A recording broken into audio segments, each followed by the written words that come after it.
ध्रुवाच्या हिंदू ग्रहावर तेथील रहिवाशांच्या हृदयात भीतीची भावना भरली।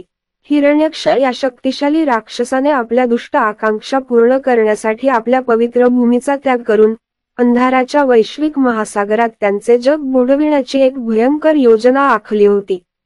त्याच्या काळ्या जादूने आधीच ग्रहाच्या गाभ्यामध्ये व्यत्यय आणण्यास सुरुवात केली होती, ज्यामुळे संपूर्ण देशात हादरे आणि गोंधळ उडाला होता।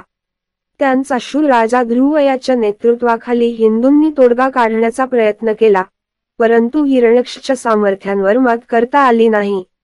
भगवान विष्णूच्या हस्तक्षेपाच्या प्राचीन भविष्यवाणीत त्यांची एकमेव आशा होती, परंतु ती वेळेत येईल का?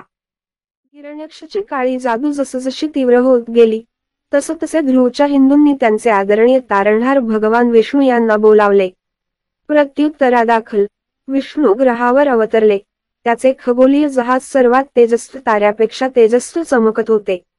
मंद स्मितहास्य करत त्यांनी हिंदूंना आपल्या पाठिंब्याचे आश्वासन दिले।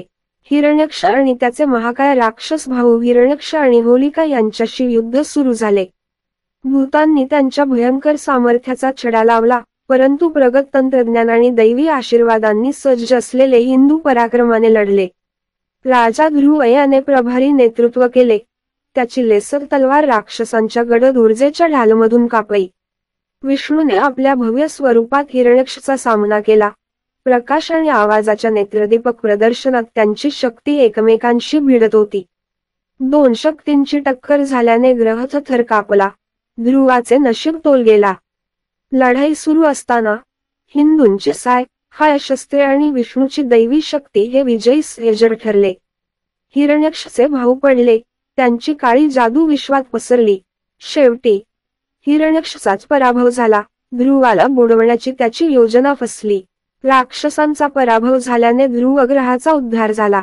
हिंदूंना आनंद झाला। विष्णूप्रती त्यांची कृतज्ञता आकाशगंगेतून गुंजत आहे।